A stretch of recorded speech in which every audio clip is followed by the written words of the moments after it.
like Sports Illustrated. Obviously, you have those two back-to-back heartbreaking losses. You have to stew on that Virginia loss for a couple weeks. How proud were you of your guys to see them come out against Boston College and have the game that they had? Well, I'm extremely proud, number one, but we've been seeing our guys every day, come over here and work, and so we see it from the inside, and we just know that even after that Virginia loss, that Sunday's practice and that off week's practice was tremendous. The guys still believe and understand what we're trying to get accomplished. We just a play here, a play there. We were a couple plays away from winning both of those games and sitting here 6-1. And so we know we have a really good football team, and the guys went out there and played hard, executed, and came out with a win. So I was very pleased with those guys, and hopefully we can continue that trend going forward.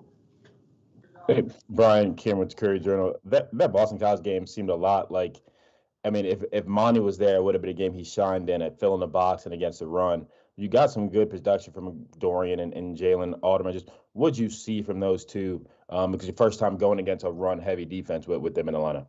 I think I saw growth. Growth, number one. Did they make some mistakes still? Yeah, they still made some mistakes.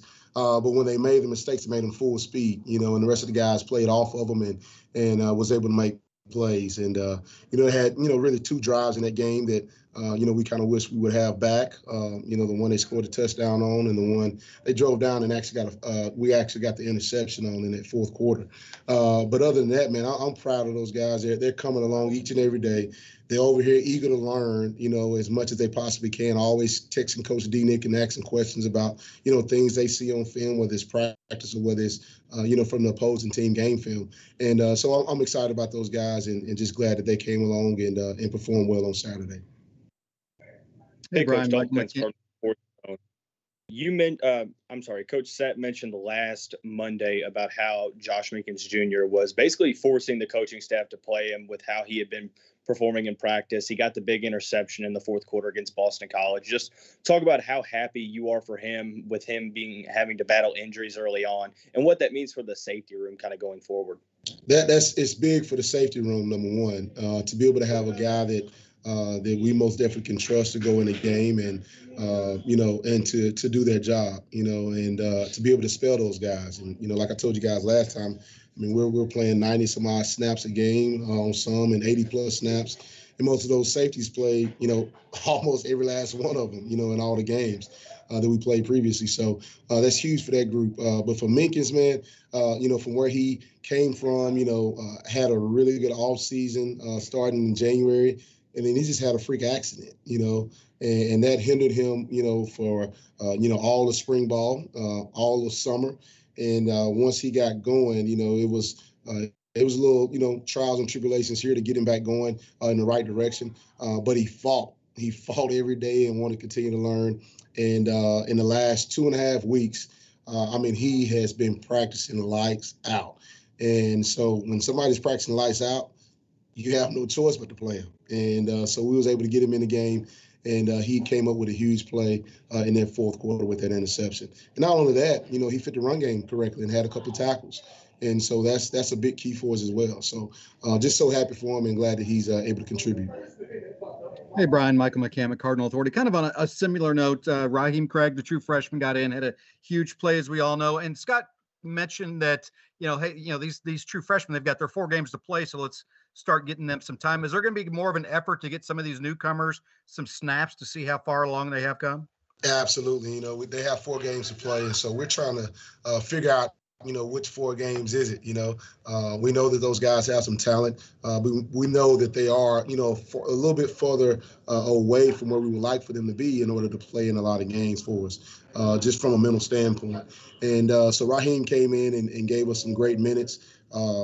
He's hard to pass protect against. He can come off that edge really, really quick and does a great job of bending and doing what we ask him to do. So very, very pleased with him coming in and having that huge play in the game the other day. Hey, Brian, there's been times, and both you and Scott were pretty high and optimistic about this defense coming into the year. And there's been times where you guys have looked every bit of the elite defense you wanted to be, and there's been times where you guys have faltered. what do you think you guys need to do to just make that a consistent thing and build on Saturday's success? I think, man, just execution. It may be one guy, within the scheme of the defense is not doing exactly the right thing, and then it looks like, man, what kind of defense is this? So that's the thing, and then I got to help them sometimes too with some certain calls, like in the Virginia game, should have brought a little bit more pressure in the second half of the fourth quarter, so I got to help them with that to be able to help kind of force things, in a way from a play calling standpoint. And then the thing is, you said it earlier. Somebody said it earlier on the call. You lose Money Montgomery, one of your best players on this defense, if not the best. So we lost some packages and had to go back and once we got into off week to be able to put those back in and manipulate some guys and put guys in certain spots to where he would be to try to help us. To where we were last year, being one of the top defenses in the ACC. So I think we're there now as far as getting the pieces of where they need to be. Now we got to continue to practice those things and execute and hopefully continue to move forward to being that dominant defense that we know that we can be. Well, and a quick follow-up to that, you mentioned the guys had to execute, but you also had to find kind of what works for these guys. Yeah, a lot of young guys. How do you balance that as the season goes on? Is this something you learn as the season progresses? Yeah, I think so. I think one thing I do, I try to, talk to the guys and ask them, what do you feel comfortable with, especially the young guys? And, because it's not like having just Money and CJ out there, and I can call anything on the playbook with those guys, right?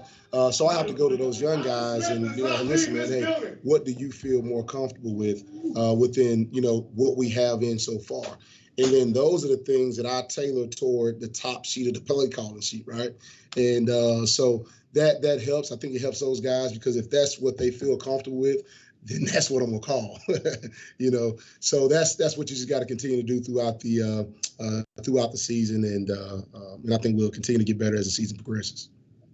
Hey, Coach, Brian, again. When you look at NC State's offense as a whole, they've got various weapons all over the field. Devin Leary's playing really good. Their wide receiver, Emeka Emezi's a good guy.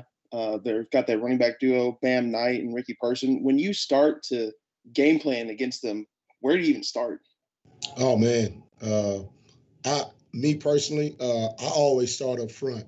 I always start with the offensive line and, see what type of, combination and things they have. Whether it's rotation or just, how they, run, block, pass, protect, all that stuff. That's what I always start with. And then I'll work, my way to the quarterback, running back, receivers, and so forth. They have a really good offense. And it's like you said, the front, the offensive line does a great job opening the holes for, Knight and in person for sure. And they do a really good job of pass protecting as well, and for Devin Leary. And when I say there's a quarterback that throws the football on the money and has great timing with his receivers, he exemplifies that every single week. And you can tell he was a lead 11 quarterback for a reason. And so we have our work cut out for us again this week, like we have every week. So we look forward to the challenge. But these guys are a really good football team, and they're coached really well. And just as a quick follow-up to that, the secondary played pretty well against Dennis Grosel, the QB of Boston College. Devin Leary's a little bit better, 17 touchdowns, just a pair of picks. Do you think the secondary is able to build off of that game against Boston College, confidence, scheme, all that things, and be able to translate that into the NC State game? I hope so. I think so. I think anytime that you have some success, on the football field, then that should translate into the next couple of practices. And we've had a really good week of practice, overall, and I think it'll carry over to the next game. And because the guys look forward to competing again and going out and showing that we can be one of the best defenses in this country. So we look forward to Saturday. All right, Brian, I got one more for you. Probably the most important question you'll be asked today. Did you get the birthday dunk into the tank? Yes, I did, my brother. I did. They got me yesterday after practice. I told them the day's not my birthday anyway. Yesterday was my birthday, so they got me anyway, and so it was a good sight. And I think one of the doctors actually got it on video. So I'm not gonna I'll tell you who, so y'all won't get that. Yeah, that I'm about to clip. say I might have to reach out to a few people. Try to yeah. I Did you appreciate fight it, that. or did you just let it happen? I just let it happen. It wasn't even fighting, 200-300-pound guys. I mean, multiple guys around. So that was going to tire me out anyway. Thanks, guys. Hey, appreciate you guys, man. Y'all have a good one. Take care. All right. 14. Yeah. Ron. Thank you.